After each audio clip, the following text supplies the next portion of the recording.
You're listening to Where We Are, a weekend conversation on faith, politics, family, and culture, hosted by me, Michael Ware, and my wife, Melissa. We bring our wide ranging experiences in politics, ministry, and nonprofit life to bear as we discuss the issues of the day. On this week's episode, we'll take more questions from you, the listener. This is Where We Are.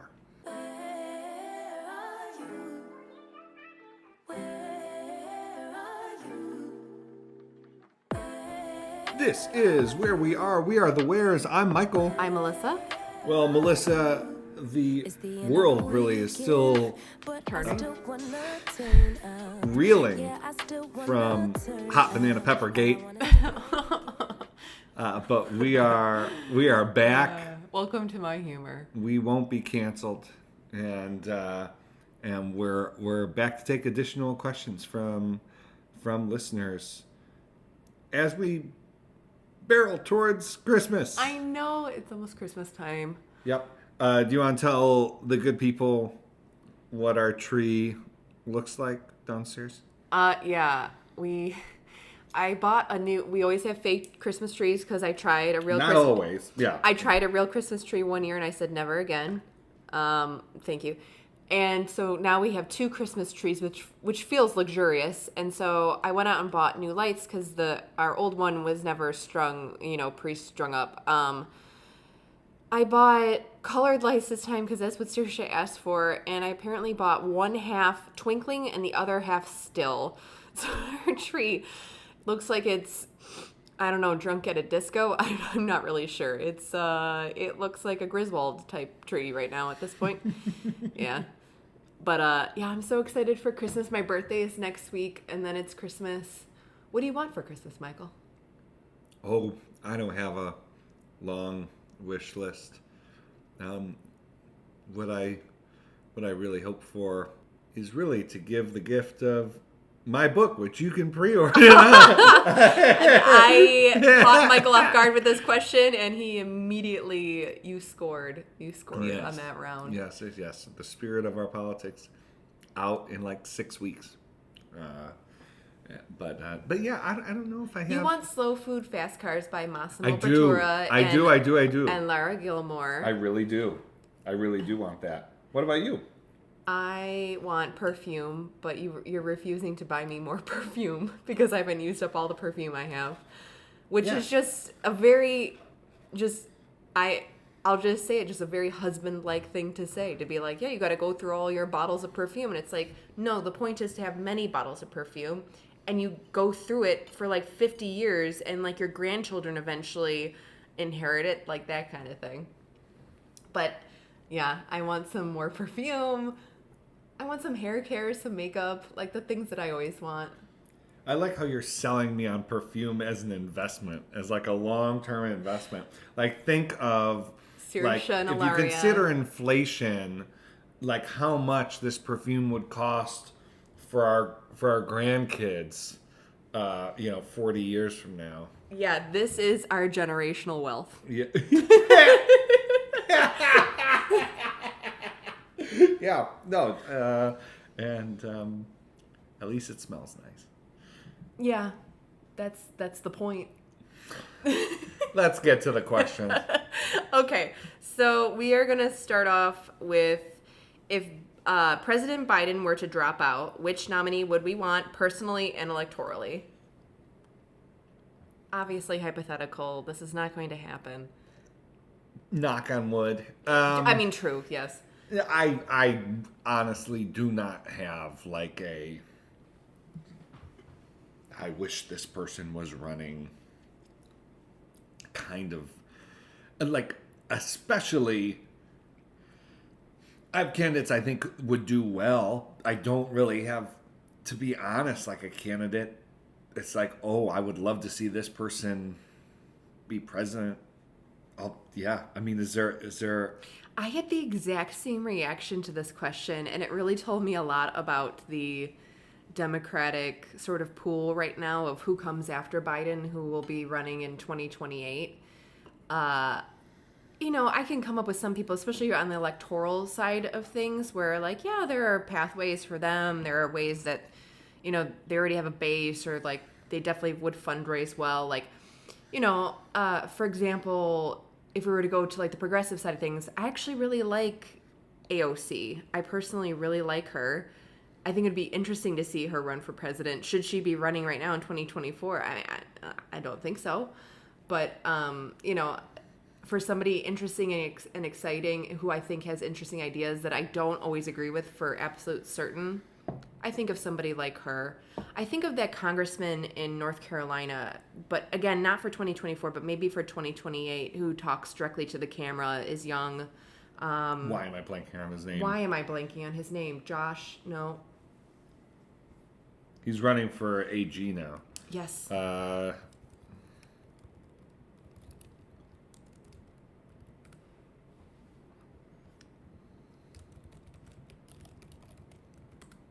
Jeff Jackson. Jeff Jackson. Jeff Jackson. Yeah, I like him, but I don't really know much about him, so I can't go say that, I think you should go run for president. I like people like Lauren Underwood, who I think that she's exciting Lauren and wonderful. Underwood. Wonderful. Again, do I think she's 2024? No. No, not at all. But I guess Lauren would probably be my number one of who I am watching, who I hope will stay in Congress in the first place. That's going to get into another question that we have from our listeners, but who will flourish as well. Yeah, no, but personally, it's all like,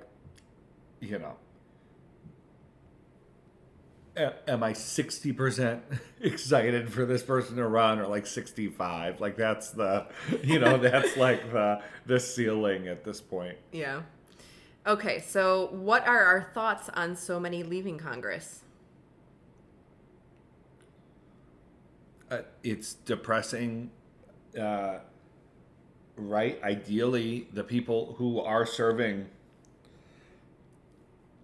especially in, the highest elected offices, would have testimonies of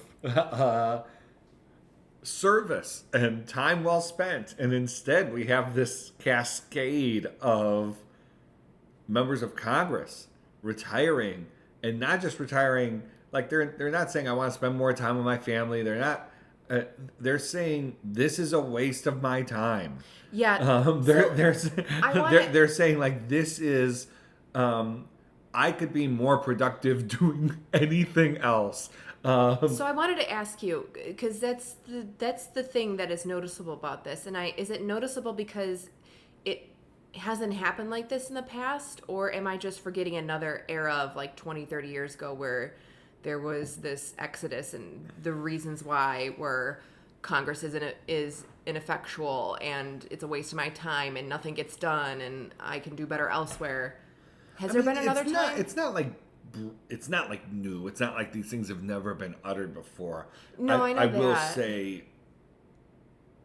it seems worse than ever before. It seems like that was my impression. They're saying it more openly than ever before. It's no longer, it's not like,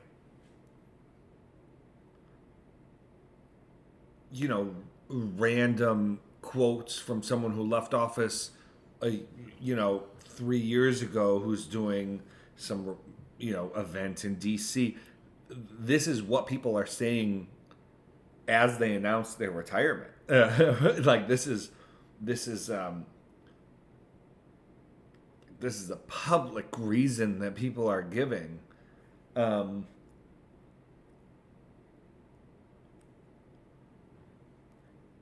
it just feeds into this cycle of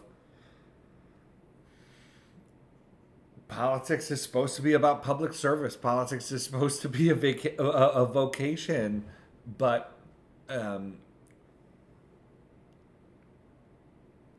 it's gotten to the point where even the people in the offices themselves, many of them, others I think would say I'm able to get good work done, but we're seeing record retirements now, and so many of those leaving are saying they're doing so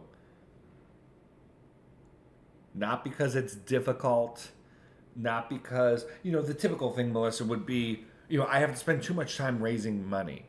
Like, that's not what these candidates are. That's not what these elected officials are saying. They're not saying, "Well, I just got tired of raising money. You're endlessly raising money." That's been like a long-standing thing. So many have said, and when I say so many, I mean, we're seeing 5, 7 uh, quotes on the record from elected officials who are retiring saying this kind of thing. And then, of course, there are those like Mitt Romney. Well, Mitt Romney's retiring, but there are others who are staying around who are saying, this place is a mess. So yeah, it's not good, Melissa. And I don't know. I don't know what it looks like to turn that culture around. It's so embedded. The important thing I hope folks hear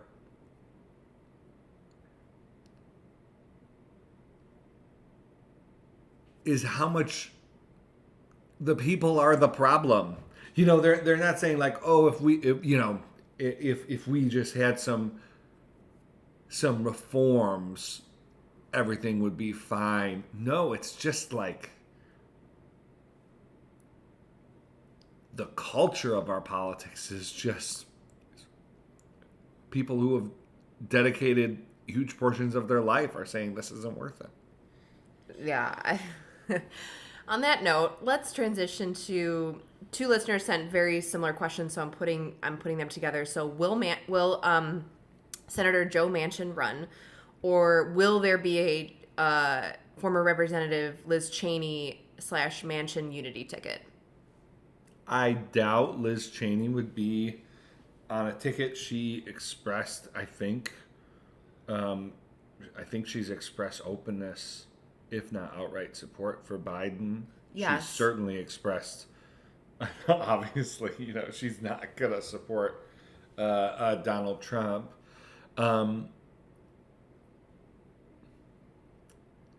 I honestly don't know about Manchin.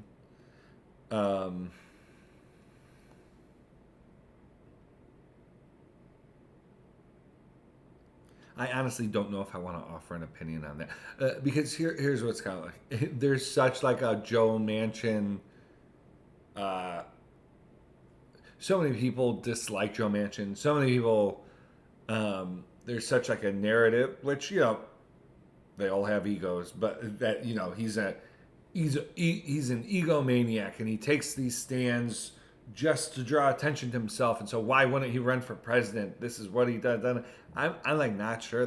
I think he's a Democrat who's representing West Virginia, and that's why he takes a lot of the votes that he takes. And I think he's relatively old school. We don't need to go into Joe Manchin. So, yeah, if no labels jumps in, like, and actually puts a candidate forward, I think there's a strong likelihood that candidate is Joe Manchin. But people are trying, organizations, advocacy groups are trying to raise the costs of jumping in.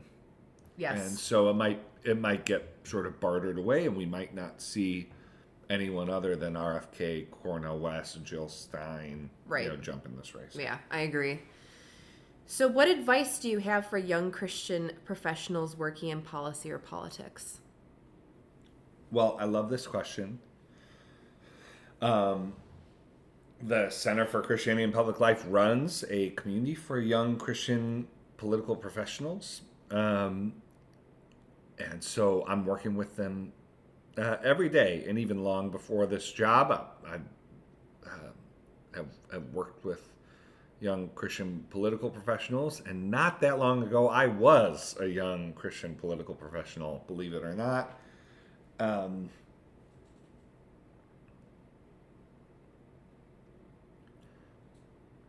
mean, there are a few buckets. One is the kind of advice I'd give to anyone, which is politics is saturated with talent. And if you don't love politics, if you aren't thinking about it when you don't have to, when you're not, working, if you're not, if if you don't consume political information, and it feeds you as opposed to draining you, generally I think you're not going to be able to separate yourself and make a productive career path for you, for yourself.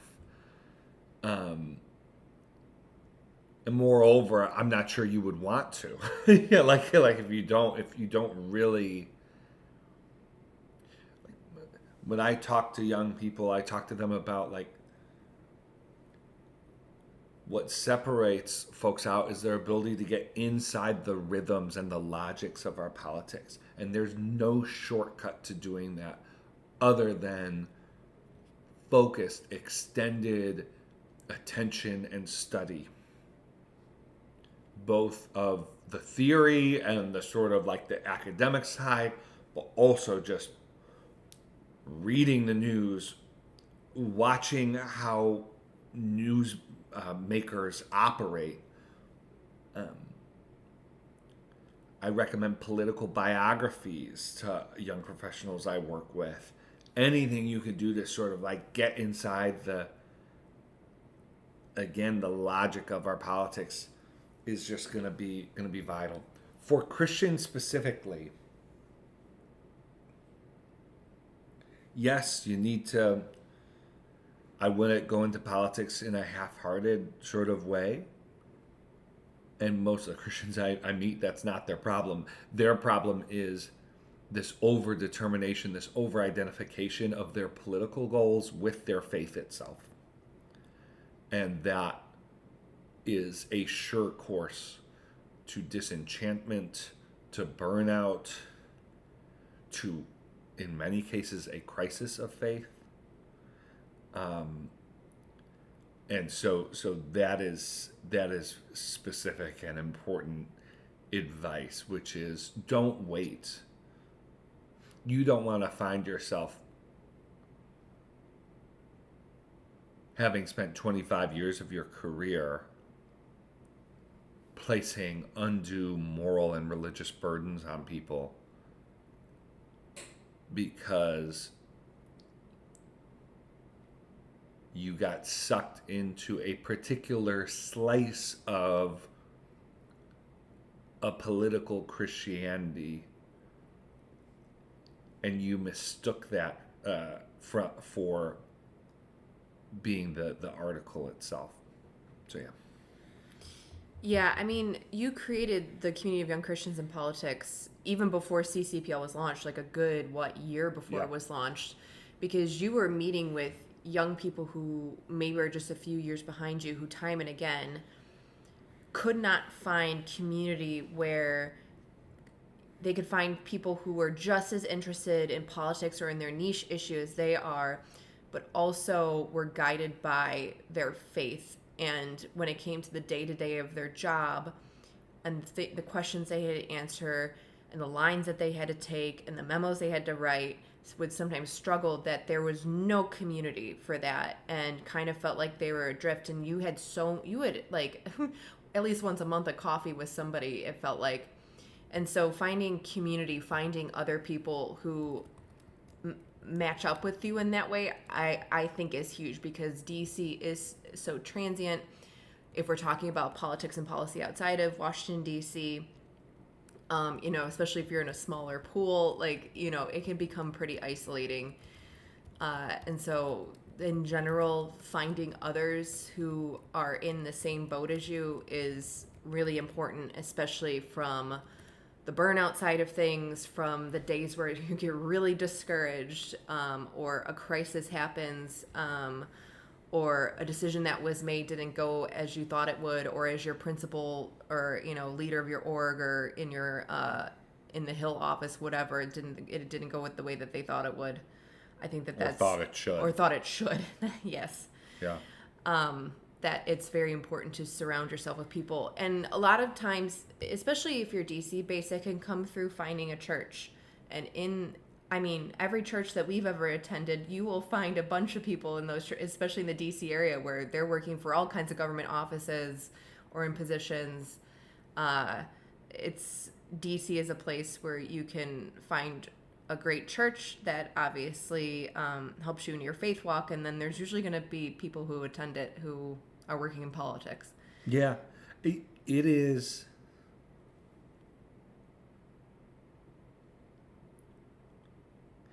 What happens is that these Christians come to DC or go to their state capital, they find community at work and then out through work, outside of work, like social, that affirms them in their politics but does not get their faith.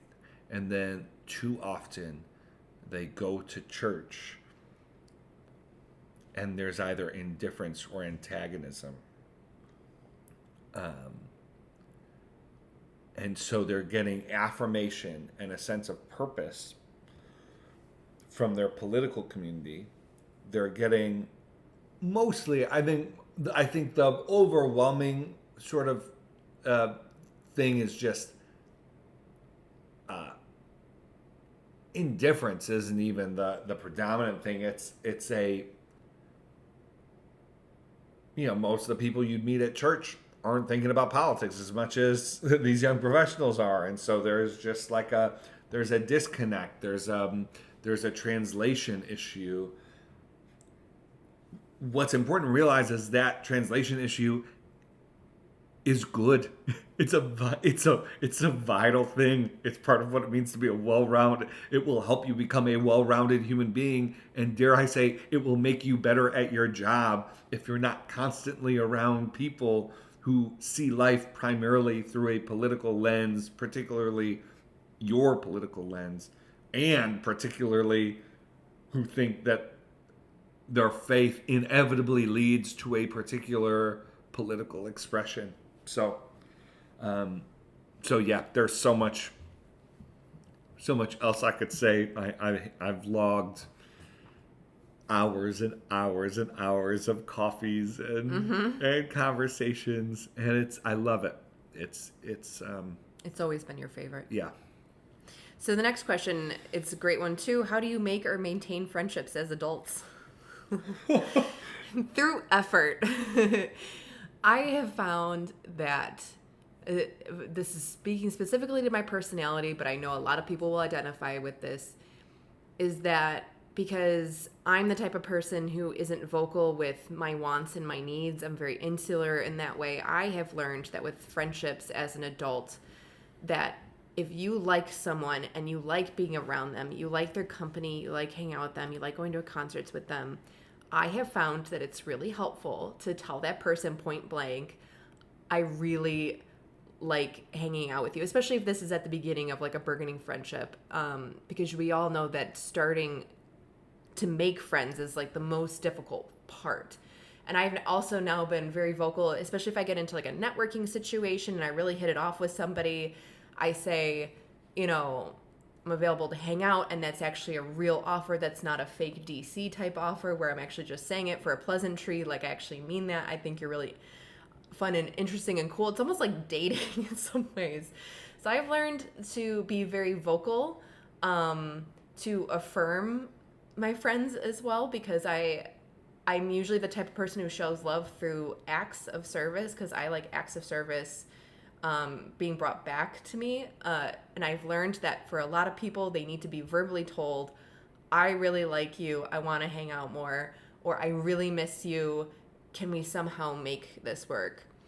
And then I think something that's a bit more systemic to answering this question is, how busy are you and how much is busyness running your life? Because I have found that in the last few years, ever since having kids, I decided I am not going to be ruled by busyness anymore, because then that busyness will really sort of bubble over into my job as being a mom to our 2 toddlers. And I found that on the friendship side of thing, it's really helped because then when somebody says, "Oh, I'm going here today," sometimes I can say, "If you don't mind if I bring my kids, like I'll come hang out with you." Where I'm able to sort of just show up on a whim to people's houses if I need to, or drop something off because somebody, something happens with a friend. I have found that busyness is also one of the biggest, I guess, death knells to a lot of friendships that might already be established but are falling to the wayside. And I get that that kind of evaluation comes with a ton of privilege in terms of, your job structure, your current socioeconomic status, like all that kind of stuff. But in general, those are the things that I've been thinking about as I'm about to turn 35 and have been trying to make friends for years. It's so difficult as an adult, but I've just started telling people, hey, I'd actually like to hang out, and that's a real offer, and it's really helped. Yeah. No, I think I have thoughts, but, well, I think you answered that question well. So, what is our what this question's very funny. Which town is the best town in the world? And this person said, and why is it Turin, which is in Italy? I'll cut that part out. The person is from Turin, so that has something to do But with I thought this would be a fun question to answer. What Yeah. would you say, Michael? I think in the States, my favorite city is Chicago. I love Chicago. Although we've really warmed up to New York. But I love Chicago. I wish I'd love to live there at some point again. And so I think Chicago. I have such respect for Indianapolis. I think Indianapolis has such a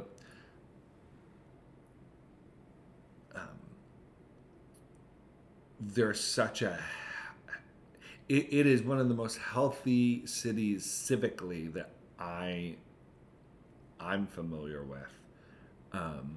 And so I think highly of Indianapolis. We love Buffalo. So those are the state in the U.S. Those are some of My favorite city in the U.S. is also Chicago. Yeah. It has the food. It has just pillars of culture, the history. It's beautiful. I don't mind the weather because I grew up in Buffalo, even though I do hate winter. But if we're talking about like a town, though, Santa Barbara comes into a close second. You do love Santa Barbara. Is so nice. If any of our listeners live there, good for you. if I can't somehow finagle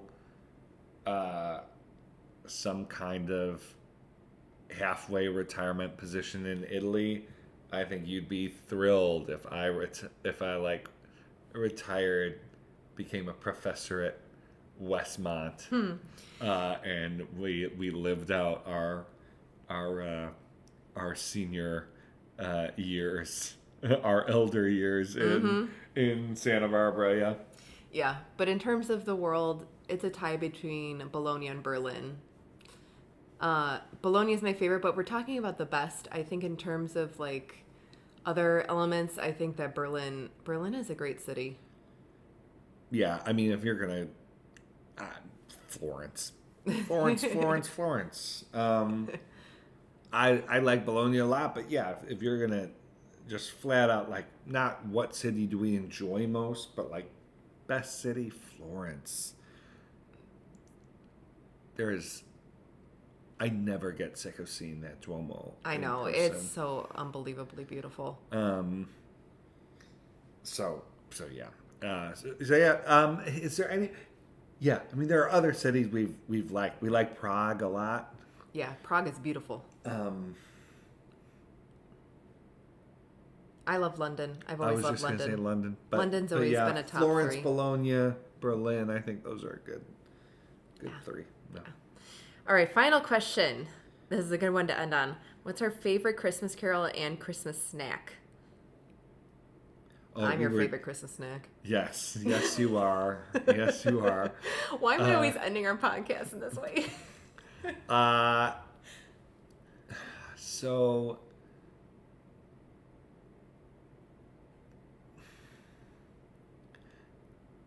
I mean, Christmas Carol is such an interesting.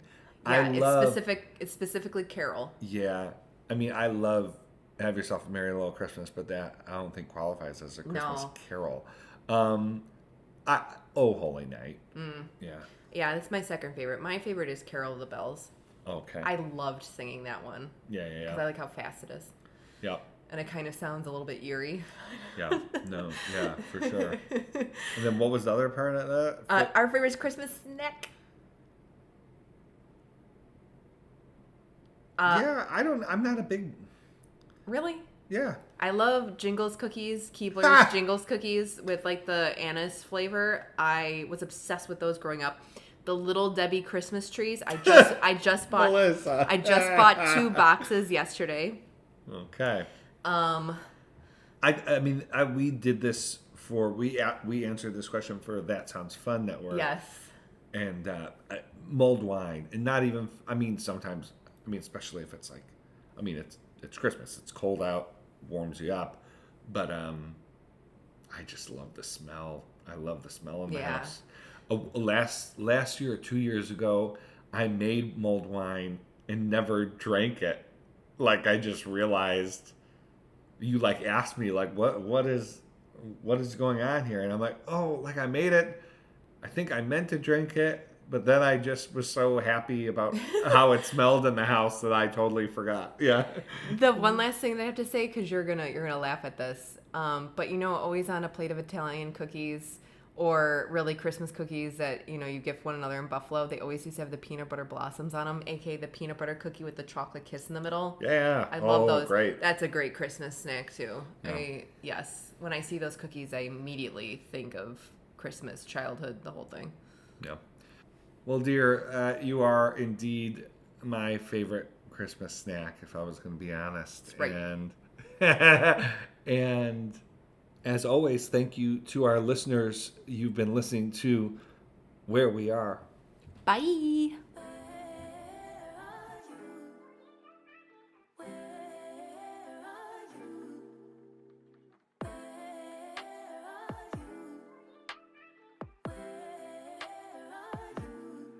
It's the end of the weekend, but I still wanna turn up.